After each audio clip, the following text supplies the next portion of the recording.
Iran విదేశాంగ మంత్రి నేతృత్వంలో ఒక బృందం ఇస్లామాబాద్ వెళ్ళింది. అమెరికా బ్యాచ్ కూడా వాలిపోతుందని ప్రపంచం మొత్తం ఆశించింది. కానీ డామిట్, ట్రంప్ ఫ్లైట్ను అడ్డంగా తిప్పేశాడు. ఫ్లైటే కాదు, డిస్కషన్స్ కూడా క్యాన్సిల్ చేసేశాడు. మరి వార్లో వాట్ నెక్స్ట్? యుద్ధం శాశ్వత ముగింపుకు ఇరాన్ సిద్ధం చేసిన ఫ్రేమ్వర్క్ అమెరికాకు ఎందుకు నచ్చడం లేదు? ప్రపంచమంతా ఆర్థిక సంక్షోభం ఆవహిస్తోంది. గ్యాస్ బండ దొరక్క సామాన్యుడు ఇబ్బంది పడుతున్నాడు. పెట్రోల్, డీజిల్ కొరత ప్రజల్లో అసహనం పెంచుతోంది. పప్పు, ఉప్పు వంటి నిత్యావసరాల ధరలు నింగిని తాకుతున్నాయి. ఎగుమతులు తగ్గిపోయి రైతులు అల్లాడిపోతున్నారు. దిగుమతి వస్తువులు రాక పరిశ్రమల సమస్యలు పెరిగిపోతున్నాయి. స్టాక్ మార్కెట్లలో మధ్యతరగతి జనాల రెక్కల కష్టం ఆవిరవుతోంది. వీటన్నింటికీ కారణం ఇరాన్, ఇజ్రాయెల్, అమెరికా యుద్ధం. దీనికంతటికీ ఏకైక కారకుడు డొనాల్డ్ ట్రంప్. ఇస్లామాబాద్ వేదికగా మలివిడత చర్చలు జరుగుతాయి. ఆయిల్, గ్యాస్ సమస్యలు తొలగుతాయి. గల్ఫ్ దేశాల్లో మన దేశ ఉద్యోగులు ప్రశాంతంగా ఉంటారని ఆశించిన తరుణంలో అటు ఇరాన్, ఇటు అమెరికా మొండి పట్టుదలలతో చర్చలకు బ్రేక్ పడింది. ఇరాన్ విదేశాంగ మంత్రి ఇతర సభ్యుల టీం ఎలాంటి చర్చ లేకుండా తిరుగుముఖం పట్టింది. అటు అధ్యక్షుడు డొనాల్డ్ ట్రంప్ ప్రత్యేక రాయబారులు స్టీవ్ విట్కాఫ్, జేడ్ కుష్నర్ అసలు ఇస్లామాబాద్ ఫ్లైట్ ఎక్కకుండానే అమెరికాలో ఉండిపోయారు. దీంతో మళ్లీ యుద్ధమేఘాలు కమ్ముకుంటాయా అనే ఆందోళన పెరుగుతోంది. పాకిస్తాన్ మధ్యవర్తిత్వంతో ఇస్లామాబాద్ వేదికగా జరగాల్సిన అమెరికా ఇరాన్ చర్చల రద్దు అంతర్జాతీయ రాజకీయాల్లో పెను సంచలనంగా మారింది. దశాబ్దాలుగా కొనసాగుతున్న ఉద్రిక్తతలను తగ్గించేందుకు ఈ భేటీ ఒక గొప్ప అవకాశమని భావించినప్పటికీ చివరి నిమిషంలో అమెరికా అధ్యక్షుడు డొనాల్డ్ ట్రంప్ తీసుకున్న నిర్ణయం అందరినీ విస్మయానికి గురిచేసింది. అమెరికాలో ట్రంప్ రెండోసారి అధికారంలోకి వచ్చిన తర్వాత ఇరాన్పై గరిష్ట ఒత్తిడి వ్యూహాన్ని అమలు చేశారు. అయితే ప్రాంతీయ స్థిరత్వం కోసం పాకిస్తాన్ మధ్యవర్తిత్వం వహించి రెండు దేశాలను చర్చలకు తీసుకురావడానికి ప్రయత్నించింది. ఇస్లామాబాద్లోని సెరెనా హోటల్ ఈ చారిత్రాత్మక భేటీకి వేదిక కావాల్సి ఉంది. 10,000 మందితో భారీ భద్రతా ఏర్పాట్లను కూడా పాకిస్తాన్ చేసింది. అటు Steve Witkoff, jade Kushner America బృందం, ఇటు ఇరాన్ బృందం ముఖాముఖి చర్చలు జరుపుతారు. సానుకూలమైన ఫలితం వస్తుందని అందరూ ఆశించినా అసలు చర్చలే జరగకపోవడం అందర్నీ విస్మయానికి గురిచేసింది. చర్చల కోసం తన బృందాన్ని ఇస్లామాబాద్ పంపడం నిరర్ధకమని భావించారు డొనాల్డ్ ట్రంప్. 18 గంటల సుదీర్ఘ ప్రయాణం చేసి ఇస్లామాబాద్ వెళ్లి ఫలితం లేని చర్చలు జరపడం కంటే వాషింగ్టన్లో ఉండి ఇతర పనులు చూసుకోవడం మేలని ఆయన సోషల్ మీడియా వేదికగా ప్రకటించారు. అయితే ఎప్పుడైనా తమను సంప్రదించవచ్చని ట్రంప్ చెప్పారు. ట్రంప్ తాజా ప్రకటనతో పాక్లో రెండో విడత చర్చలకు బ్రేక్ పడినట్లయింది. అంతకుముందు ఇరాన్ విదేశాంగ మంత్రి అబ్బాస్ అరాక్చీ బృందం హైడ్రామా నడిపింది. పాక్ ప్రధాని షెహబాజ్ షరీఫ్ ఉన్నతాధికారులతో సమావేశమైంది. తమ డిమాండ్ల జాబితాను వారికి అందజేసి పాక్ నుంచి వెళ్లిపోయింది. అమెరికాతో ఎట్టి పరిస్థితుల్లోనూ ముఖాముఖి చర్చలు జరిపేది లేదని స్పష్టం చేసింది. హర్ముజ్ జలసంధిలో అమెరికా విధిస్తున్న నౌకాదళ దిగ్బంధనం కొనసాగుతున్నంతకాలం తాము సీరియస్గా చర్చల్లో పాల్గొనబోమని ఇరాన్ తన పాత మొండి వైఖరిని ప్రదర్శించింది. అటు ప్రస్తుత పరిస్థితులు సహా పలు అంశాలపై చర్చలు జరిగాయని పాక్ ప్రధాని కార్యాలయం వెల్లడించింది. అమెరికా ఇరాన్ మలివిడత చర్చలకు బ్రేక్ పడడానికి ప్రధాన కారణం ఇరాన్ మొండితనం. ఇరాన్ విదేశాంగ మంత్రి అబ్బాస్ అరాగ్చీ ఇస్లామాబాద్ చేరుకున్నప్పటికీ తాము అమెరికన్లతో ముఖాముఖి కూర్చోబోమని స్పష్టం చేశారు. కేవలం పాకిస్తాన్ అధికారుల ద్వారానే పరోక్ష చర్చలు జరుపుతామని వారు చెప్పడం ట్రంప్కు ఆగ్రహం కలిగించింది. ఇరాన్ ప్రభుత్వంలో చర్చల విషయంలో ఏకాభిప్రాయం లేదని అమెరికా నిఘా వర్గాలు భావించాయి.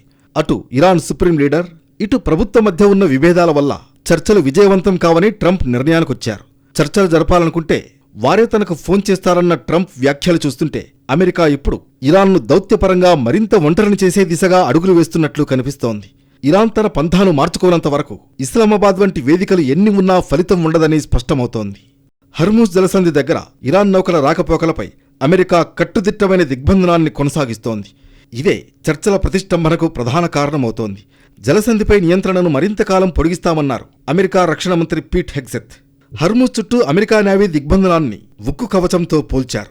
ఇది శాశ్వత దిగ్బంధనంగా మారే అవకాశమూ ఉందని వార్నింగ్ ఇచ్చారు. టెహ్రాన్ తన అణ్వాయుధాల తయారీని విడనాడే వరకు ఆ దేశంపై ఒత్తిడి తెస్తూనే ఉంటామన్నారు. అంతర్జాతీయ స్థిరత్వానికి ఇరాన్ నుంచి పొంచి ఉన్న ముప్పును తొలగించడానికే తాము ఈ సాహసోపేతమైన ప్రమాదకరమైన మిషన్ను చేపట్టామన్నారు హెగ్సెత్. మరోవైపు హర్ముజ్ దిగ్బంధనం ప్రారంభమైనప్పటి నుంచి 34 నౌకలను వెనక్కి పంపింది అమెరికా. దిగ్బంధనం కొనసాగితే ప్రతీకార చర్యలు తప్పవని హెచ్చరించింది ఇరాన్. శక్తివంతమైన సాయుధ బలగాల ప్రతీకారాన్ని ఎదుర్కోవాల్సి వస్తుందని ఇరాన్ సైనిక కమాండ్ వార్నింగ్ ఇచ్చింది. దేశ భూభాగం, సార్వభౌమాధికారం, జాతీయ ప్రయోజనాలను పరిరక్షించుకునే విషయంలో తమ సేనలు మునుపటి కంటే అధిక శక్తి సామర్థ్యాలను, సంసిద్ధతను కలిగి ఉన్నాయని స్పష్టం చేసింది. అమెరికా ఇరాన్ మధ్య మరో కీలక పరిణామం చోటు చేసుకుంది. అమెరికా ప్రభుత్వం ఇరాన్కు సంబంధించిన సుమారు $344 మిలియన్ అంటే 3200 కోట్ల విలువైన క్రిప్టో కరెన్సీ ఆస్తులను ఫ్రీజ్ చేయడం అంతర్జాతీయంగా చర్చనీయాంశమైంది. ఈ ఆంక్షల కారణంగా ఇరాన్కు అంతర్జాతీయ బ్యాంకింగ్ వ్యవస్థలో లావాదేవీలు చేయడం కష్టమవుతోంది. ఈ పరిస్థితుల్లో ఇరాన్ ప్రత్యామ్నాయ మార్గంగా క్రిప్టో కరెన్సీలను వినియోగిస్తున్నట్లు అమెరికా ఆరోపిస్తోంది. డిజిటల్ కరెన్సీల సహాయంతో నిధులను దేశం బయటకు తరలించడం లేదా అవసరమైన వస్తువులను కొనుగోలు చేయడం జరుగుతుందని అనుమానించింది. ఇప్పుడు వాటిని ఫ్రీజ్ చేయడంతో ఇరాన్కు షాక్ ఇచ్చినట్లయింది. ఇలా పోటాపోటీ మాటలు, దిగ్బంధనాలు, మరోవైపు చర్చల బ్రేక్తో పశ్చిమాసియాలో మున్ముందు ఏం జరగబోతోంది, మళ్లీ యుద్ధం తప్పదా అనే భయాలు ప్రపంచాన్ని వెంటాడుతున్నాయి. ఫస్ట్ టైం ఇస్లామాబాద్కు ఇరు దేశాల ప్రతినిధులు వెళ్లారు. సుదీర్ఘంగా చర్చించారు. ఎలాంటి తీర్మానాలు లేకుండానే ఫ్లైట్ ఎక్కేశారు. ఇప్పుడు ఇరాన్ డెలిగేట్స్ వచ్చినా అమెరికా అసలు ఇస్లామాబాద్ ముఖమే చూడలేదు. కనీసం మాట్లాడుకోవడానికి ఇబ్బంది ఏంటి? ఎందుకు ఈ ప్రతిష్టంభన? ఏ అంశాలు డిస్కషన్లో డెడ్లాక్గా మారాయి? యుద్ధం శాశ్వత ముగింపుపై పాకిస్తాన్కు ఇరాన్ అందించిన ఫ్రేమ్వర్క్ ఏంటి? ఇస్లామాబాద్లో జరగాల్సిన అమెరికా ఇరాన్ చర్చలు రద్దు కావడానికి కారణం ఇరు దేశాల మధ్య ఉన్న పరస్పర విరుద్ధమైన డిమాండ్లు, తీవ్రమైన అపనమ్మకం. 2 వారాలుగా కొనసాగుతున్న దౌత్యపరమైన మంతనాల్లో ఇరుపక్షాలు ప్రతిపాదించిన కీలక అంశాల్లో కొన్ని సంధి ప్రయత్నాలకు ప్రధాన ఆటంకంగా మారాయి. అధ్యక్షుడు Donald Trump, vice president JD Vance నేతృత్వంలోని అమెరికా బృందం 15 పాయింట్ల ప్రణాళికను రూపొందించింది. ఇందులో కొన్నింటిని ప్రధాన డిమాండ్లుగా చెబుతోంది. అందులో మొదటిది, ఇరాన్ తన దేశంలో యురేనియం శుద్ధిని పూర్తిగా నిలిపివేయాలన్నది అమెరికా డిమాండ్. ప్రస్తుతం ఉన్న శుద్ధి చేసిన యురేనియం నిల్వలను అమెరికాకు అప్పగించాలని లేదా దేశం వెలుపలకు తరలించాలని పట్టుబడుతోంది అగ్రరాజ్యం. కానీ ఇరాన్ మాత్రం దేశ ప్రయోజనాల కోసం యురేనియం వినియోగం తమ హక్కని కౌంటర్ ఇస్తోంది. ఇది తమ దేశ సార్వభౌమత్వానికి సంబంధించిన విషయమని ఇరాన్ స్పష్టం చేయడంతో చర్చలు ముందుకు సాగడం లేదు. ఇరాన్ అణు కార్యక్రమం తర్వాత 2 దేశాల మధ్య డెడ్లాక్గా మారిన మరో అంశం హర్ముజ్ జలసంధి పునరుద్ధరణ. చమురు రవాణాకు కీలకమైన హర్ముజ్ జలసంధిని ఎటువంటి ఆటంకాలు లేకుండా అంతర్జాతీయ నౌకల కోసం తక్షణమే తెరవాలన్నది అమెరికా వాదన. తమ భూభాగంలోని హర్ముజ్ జలసంధిపై తామెలా హక్కులను కోల్పోతామని ఎదురు ప్రశ్నిస్తోంది ఇరాన్. హర్ముజ్పై ఎప్పటికీ తమ దేశ నియంత్రణే ఉంటుందని తెగేసి చెప్పింది. హర్ముజ్ పెత్తనంపై ఇరు దేశాల మొండి పట్టుదల శాంతి చర్చలకు విఘాతంగా మారుతోంది. అమెరికా మరో డిమాండ్, ప్రాక్సీ గ్రూపుల కంట్రోల్. హమాస్, హిజ్బుల్లా, హౌతీ వంటి సాయుధ గ్రూపులకు ఇరాన్ అందిస్తున్న ఆర్థిక, సైనిక మద్దతును శాశ్వతంగా నిలిపివేయాలి. బ్యాలిస్టిక్ క్షిపణుల తయారీ, అభివృద్ధిపై కఠినమైన పరిమితులు విధించాలని అమెరికా డిమాండ్ చేస్తున్న ఇరాన్ మాత్రం కొన్నింటికి సంబంధం లేదని, మరికొన్నింటికి నో అని చెబుతోంది. అటు ఇరాన్ కూడా అమెరికా ముందు చాంతాడంత డిమాండ్లను ఉంచింది. ఇరాన్ విదేశాంగ మంత్రి అబ్బాస్ అరాక్చీ నేతృత్వంలోని బృందం తమ 5 పాయింట్ల ప్రతిపాదన ద్వారా అమెరికాకు షరతులు విధించింది. అమెరికా విధించిన అన్ని రకాల ఆర్థిక ఆంక్షలను వెంటనే ఎత్తివేయాలి, ముఖ్యంగా చమురు ఎగుమతులపై ఉన్న నిషేధాన్ని రద్దు చేయాలన్నది ఇరాన్ డిమాండ్.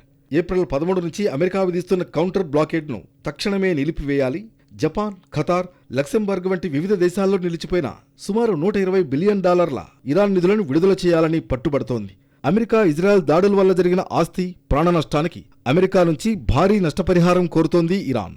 అలాగే హర్ముజ్ జలసంధిపై తమ సార్వభౌమాధికారాన్ని అంతర్జాతీయంగా గుర్తించాలని ఇరాన్ డిమాండ్ చేస్తోంది. నేరుగా ముఖాముఖి కూర్చుని మాట్లాడాలని అమెరికా పట్టుబడుతుంటే, ఇటు మధ్యవర్తుల ద్వారానే పరోక్ష చర్చలు జరగాలని ఇరాన్ డిమాండ్. అమెరికా తన డిమాండ్లను అత్యుత్తమ చివరి ఆఫర్గా అభివర్ణిస్తోంది. అటు ఇరాన్ దీన్ని గరిష్టవాద డిమాండ్లుగా భావిస్తోంది. ట్రంప్ ప్రభుత్వం ఇరాన్ను ఆర్థికంగా పూర్తిగా కుంగదీసే నేవల్ బ్లాకేడ్ను ఆయుధంగా వాడుతుండగా, ఇరాన్ తన అణు కార్యక్రమాన్ని, హర్ముజ్ జలసంధిని రక్షణ కవచంగా ప్రయోగిస్తోంది. ఈ 2 పక్షాల మధ్య సయోధ్య కుదరనంత వరకు ఇస్లామాబాద్ వంటి చర్చలు సత్ఫలితాలనిచ్చే అవకాశం తక్కువగా కనిపిస్తోంది. చర్చలు రద్దు కావడంతో రాబోయే 10-15 రోజుల కాల్పుల విరమణ గడువు ముగిశాక ఏం జరగబోతోందన్నది ప్రపంచ దేశాలను, ముఖ్యంగా గల్ఫ్ దేశాలను కుదురుగా ఉండనివ్వడం లేదు. అధ్యక్షుడు ట్రంప్ కాల్పుల విరమణను నిరవధికంగా పొడిగించారు. అంటే గతంలో ఉన్న 10-15 రోజుల గడువు ఇప్పుడు ముగిసినప్పటికీ అది ఆటోమేటిక్గా కొనసాగుతుంది. ఇరాన్ నాయకత్వం నుంచి ఒక సమగ్రమైన ప్రతిపాదన వచ్చే వరకు ఈ సంధి కొనసాగుతుందని ట్రంప్ చెప్పారు. అయితే ఇరు దేశాల మధ్య ఉద్రిక్తతలు పెరిగితే మళ్లీ యుద్ధం తప్పకపోవచ్చు. ముఖ్యంగా అమెరికా విధిస్తున్న నేవల్ బ్లాకేడ్ను ఎదిరించి ఇరాన్ చమురు నౌకలను బయటకు పంపడానికి ప్రయత్నిస్తే ఘర్షణలు మొదలు కావచ్చు.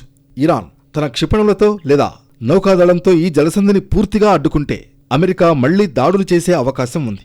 ఇరాన్ మద్దతు ఉన్న గ్రూపులు అంటే హౌతీలు, హిజ్బుల్లాలు అమెరికా స్థావరాలపై దాడులు చేస్తే ట్రంప్ తన సైనిక చర్యను తిరిగి ప్రారంభించడానికి వెనకాడరన్న టెన్షన్ పెరుగుతోంది. ప్రస్తుతానికి అమెరికా వ్యూహం బాంబుల కంటే ఆర్థిక ఆంక్షల ద్వారా ఇరాన్ను దెబ్బతీయడం, అటాక్ చేయడం కంటే ఇరాన్ ఓడరేవులను దిగ్బంధించి ఆ దేశానికి రోజుకు సుమారు $500 మిలియన్ నష్టం కలిగించడం ద్వారా వారిని లొంగదీసుకోవచ్చని ట్రంప్ భావిస్తున్నారు. మరోవైపు ఇరాన్లో ప్రస్తుతం నాయకత్వ మార్పులు, అంతర్గత గందరగోళం ఉంది. ఫిబ్రవరిలో జరిగిన దాడుల తర్వాత ఇరాన్ రక్షణ వ్యవస్థ బాగా బలహీనపడింది. కాబట్టి వారు కూడా త్వరగా యుద్ధానికి వెళ్లే సాహసం చేయకపోవచ్చు. రాబోయే 10-15 రోజుల్లో భారీ ఎత్తున విమాన దాడులు లేదా క్షిపణి దాడుల కంటే ఆర్థిక యుద్ధం, నౌకాదళ ఘర్షణలు మాత్రం కొనసాగుతాయి. ప్రపంచ దేశాల దృష్టి ఇప్పుడు ఇరాన్ ఇచ్చే తదుపరి ప్రతిపాదనపైనే ఉంది. అయితే యుద్ధం శాశ్వత ముగింపుపై సమగ్రమైన ఫ్రేమ్వర్క్ను పాకిస్తాన్కు అందించినట్లు ఇరాన్ విదేశాంగ మంత్రి చెప్పారు. చర్చలు ముందుకు సాగకపోతే మాత్రం హర్ముజ్లో 2 దేశాల చర్చలతో డ్యూయల్ బ్లాకేడ్ కొనసాగుతోంది. పర్షియన్ గల్ఫ్ ప్రాంతం ఉద్రిక్తంగా మారొచ్చు. అమెరికా తన దిగ్బంధనాన్ని ఎత్తివేయకపోతే తాము హర్ముజ్ జలసంధి నుంచి ఇతర వాణిజ్య నౌకలను కూడా పోనివ్వమని ఇరాన్ హెచ్చరించింది. అంటే ప్రపంచ చమురు సరఫరాకు ముప్పు పొంచి ఉంది. చర్చలు రద్దయినప్పటికీ యుద్ధం మళ్లీ మొదలుపెట్టే ఉద్దేశం ప్రస్తుతానికి లేదని ట్రంప్ చెప్పారు. పాకిస్తాన్ విజ్ఞప్తి మేరకు కాల్పుల విరమణను ట్రంప్ నిరవధికంగా పొడిగించారు. అయితే ఇది చాలా బలహీన సంధి. ఇరాన్ కానీ అమెరికా కానీ చిన్న పొరపాటు చేసినా మళ్లీ క్షిపణి దాడులు మొదలయ్యే ప్రమాదం ఉంది. దీంతో అంతర్జాతీయ మార్కెట్లో మరింత భారీగా చమురు ధరలు పెరుగుతాయి. అమెరికాలో గ్యాస్ ధరలు సామాన్యుడికి అందుబాటులో ఉండవని నిపుణులు హెచ్చరిస్తున్నారు. కానీ ఇరాన్ దారికి వస్తే ధరలు మళ్లీ తగ్గుతాయని ట్రంప్ చెబుతున్నారు. Iran supreme leader Ali Khamenei మరణం తర్వాత కొత్త నాయకత్వం అమెరికాకు లొంగిపోవాలా లేక పోరాడాలా అనే సందిగ్ధంలో ఉంది. అమెరికా ఆంక్షల వల్ల ఇరాన్ ఆర్థిక వ్యవస్థ కుప్పకూలే స్థితిలో ఉంది. కాబట్టి వారు త్వరలోనే మరో మార్గం ద్వారా చర్చలకు వచ్చే అవకాశం లేకపోలేదంటున్నారు అంతర్జాతీయ నిపుణులు. పాకిస్తాన్ ఇప్పటికే తన వంతు ప్రయత్నం చేసింది.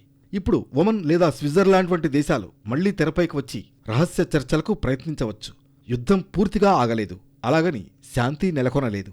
ప్రస్తుతం ప్రపంచం మొత్తం ఒక కోల్డ్ వార్ లాంటి స్థితిని చూస్తోంది. ఇరాన్ తన అణు కార్యక్రమంపై వెనక్కి తగ్గుతుందా లేదా అమెరికా తన దిగ్బంధనాన్ని సడలిస్తుందా అనే దానిపైనే తదుపరి పరిణామాలు ఆధారపడి ఉంటాయి. ఇరాన్, అమెరికా, ఇజ్రాయెల్ యుద్ధం ప్రపంచంలో ప్రతి సామాన్యుడికి సెగ తగిలేలా చేసింది. గ్యాస్, పెట్రోల్తో పాటు అనేక రకాలుగా జనాలు అష్టకష్టాలు పడుతున్నారు. మరి వీలైతే 4 మాటలు, కుదరకపోతే 6 తోటాలు అంటూ రెచ్చిపోతున్న అమెరికా, ఇరాన్ల తీరుతో రానున్న కాలంలో జనానికి ఇబ్బందులు తప్పవా? అమెరికా, ఇరాన్ మధ్య యుద్ధ వాతావరణం, హర్ముజ్ జలసంధి దిగ్బంధనం కారణంగా కేవలం ఆ 2 దేశాలే కాకుండా ప్రపంచవ్యాప్తంగా ఉన్న సామాన్యులు తీవ్ర ఇబ్బందులు పడుతున్నారు. యుద్ధం వల్ల అంతర్జాతీయ మార్కెట్లో చమురు సరఫరా నిలిచిపోవడంతో ఇంధన ధరలు భారీగా పెరిగాయి. అమెరికాలో గ్యాలన్ గ్యాస్ ధర $4 మార్కును దాటగా భారత్ వంటి దేశాల్లో పేలడానికి సిద్ధంగా ఉన్న పెట్రోల్ బాంబుగా ఉంది. ఎన్నికల కారణంగా ప్రభుత్వమే సుంకాలను తగ్గించుకుని జనాలపై భారం వేయలేదు. ఎన్నికల తర్వాత పెట్రోవాత తప్పదన్న ప్రచారం జరుగుతోంది. అదే జరిగితే సమస్త నిత్యావసరాల ధరలు తడిసి మోపిడి కావడం ఖాయం. ఇప్పటికే గ్యాస్ సిలిండర్ కష్టాలు అందరినీ వెంటాడుతున్నాయి. చాలా రెస్టారెంట్లు, హోటల్స్, ఫాస్ట్ ఫుడ్ సెంటర్లు, హాస్టళ్లు మూతపడ్డాయి. మరికొన్నింట్లో మెనూ తగ్గించారు. గృహ అవసరాల సిలిండర్ల బుకింగ్ డేట్ను కూడా బాగా పెంచారు. 2 దేశాల మధ్య మళ్లీ ఉద్రిక్తతలు పెరిగితే ఇంకే స్థాయిలో గ్యాస్ కష్టాలు ఉంటాయన్న ఊహే భయానకంగా ఉందన్న చర్చ జరుగుతోంది. 3 దేశాల ఘర్షణకు అసలు సంబంధమే లేని గల్ఫ్ దేశాలు మూల్యం చెల్లిస్తున్నాయి. గల్ఫ్ దేశాలు తమ ఆహార దిగుమతుల కోసం 70% పైగా హర్ముజ్ జలసంధిపైనే ఆధారపడతాయి. దిగ్బంధనం వల్ల అక్కడ నిత్యావసరాల ధరలు 40 నుంచి 120% వరకు పెరిగాయి. ఇతర దేశాల్లో కూడా కూరగాయలు, బియ్యం, గోధుమల ధరలు పైపైకి ఎగబాకుతున్నాయి. యుద్ధం కారణంగా విమానయాన రంగానికి అవసరమైన జెట్ ఫ్యూయల్ కొరత ఏర్పడింది. విమాన ఇంధనం ధరలు రెట్టింపయ్యాయి. దీంతో అంతర్జాతీయ ప్రయాణాల టికెట్ ధరలు 70 నుంచి 80% పెరిగాయి. భద్రతా కారణాల దృష్ట్యా విమానాలు తమ రూట్లను మార్చుకోవాల్సి రావడంతో ప్రయాణ సమయం కూడా పెరిగింది. ఇరాన్లో ఉన్న సామాన్యులు అన్నింటికంటే ఎక్కువ ఇబ్బంది పడుతున్నారు. ఇరాన్ కరెన్సీ విలువ దారుణంగా పడిపోవడంతో సామాన్యులు $1 కొనాలన్నా లక్షల రియాల్స్ వెచ్చించాల్సి వస్తోంది. యుద్ధం మొదలైనప్పటి నుంచి ఇరాన్లో ఇంటర్నెట్ సేవలు నిలిచిపోవడంతో ఆన్లైన్ వ్యాపారాలు చేసే లక్షలాది మంది ఉపాధి కోల్పోయారు. గల్ఫ్ దేశాల్లోని ప్రధాన నగరాలు తాగునీటి కోసం సముద్రపు నీటిని శుద్ధి చేసే డీశాలినేషన్ ప్లాంట్లపై ఆధారపడతాయి. యుద్ధం వల్ల ఈ ప్లాంట్లపై దాడులు జరుగుతాయేమోనన్న భయం పట్టుకుంది. ఇంధన కొరత వల్ల నీటి సరఫరాకు ఆటంకం ఏర్పడుతోంది. దీనివల్ల తాగే నీటికి కూడా రేషన్ విధించాల్సిన పరిస్థితి వస్తోంది. ఈ యుద్ధం కేవలం క్షిపణులకే పరిమితం కాలేదు. సామాన్యుడి జేబుకు, కడుపుకు కూడా చిల్లు పెడుతోంది. ఒక వంక ఆకలి, మరో వంక అధిక ధరలతో ప్రపంచ జనాభాలో సగం మంది ఈ యుద్ధ ప్రభావానికి గురవుతున్నారు. ఇక ఇరాన్ పరిస్థితి మున్ముందు దారుణంగా ఉంటుందన్న అంచనాలు కూడా పెరుగుతున్నాయి. ఇప్పటికే పీకల్లోతు కష్టాల్లో ఉన్న ఇరాన్ మున్ముందు ఏం చేయనుందన్నది ఎవరి ఊహకు అందడం లేదు. IMF అంచనాల ప్రకారం 2026లో ఇరాన్ జీడీపీ వృద్ధి రేటు 6.1% పడిపోయే అవకాశం ఉంది. దీంతో ఇరాన్ మరింత దివాళా తీస్తుందని, కాళ్లబేరానికి వస్తుందని అమెరికా లెక్కలేస్తోంది. ఇరాన్తో డిస్కషన్స్ సెట్ కాకపోతే ట్రంప్ ప్రభుత్వం తన ఆంక్షలను మరింత కఠినతరం చేయడం ఖాయంగా కనిపిస్తోంది. ఇరాన్తో వాణిజ్యం చేసే ఇతర దేశాలపై 25% అదనపు సుంకాలు విధిస్తామని ఇప్పటికే ట్రంప్ హెచ్చరించారు. దీనివల్ల ఇరాన్ ప్రపంచ దేశాల నుంచి మరింత ఒంటరి కానుంది. నేరుగా యుద్ధం చేయడానికి 2 దేశాలు భయపడుతున్నప్పటికీ యెమెన్, సిరియా, లెబనాన్ వంటి దేశాల్లోని తమ మద్దతుదారుల ద్వారా పరోక్ష యుద్ధాలను తీవ్రతరం చేసే అవకాశం ఉంది. పాకిస్తాన్ ప్రయత్నం ప్రస్తుతానికి విఫలమైనందున చైనా లేదా ఒమన్ వంటి దేశాలు రంగంలోకి దిగే అవకాశం ఉంది. ముఖ్యంగా చైనాకు ఇరాన్ చమురు అవసరం కాబట్టి వారు ట్రంప్తో చర్చలు జరిపే అవకాశం ఉంది. ఇస్లామాబాద్ చర్చల రద్దు కేవలం ఒక దౌత్యపరమైన విరామం మాత్రమే కాదు, ఇది ఒక ఆర్థిక యుద్ధం ప్రారంభానికి సంకేతం. ఇరాన్ తన అంతర్గత సంక్షోభం నుంచి గట్టెక్కడానికి, అమెరికా తన ఆంక్షలను సడలించడానికి ఏదో ఒక పక్షం వెనక్కి తగ్గాల్సిందే. లేదంటే 2026 సంవత్సరం ప్రపంచ ఆర్థిక వ్యవస్థకు అత్యంత క్లిష్టమైన సంవత్సరంగా మిగిలిపోతుంది. యుద్ధం శాశ్వత ముగింపునకు సమగ్రమైన ఫ్రేమ్వర్క్ను పాకిస్తాన్కు అందించామని ఇరాన్ చెబుతోంది. మరి ఫ్రేమ్వర్క్కు అమెరికా ఒప్పుకుంటుందా? యుద్ధానికి పూర్తి స్థాయిలో ఎండ్ కార్డు వేస్తుందా? రానున్న రోజుల్లో ఏం జరగబోతోందన్నది అత్యంత ఆసక్తికరమే కాదు, ఆందోళనగానూ ప్రపంచాన్ని వెంటాడుతోంది.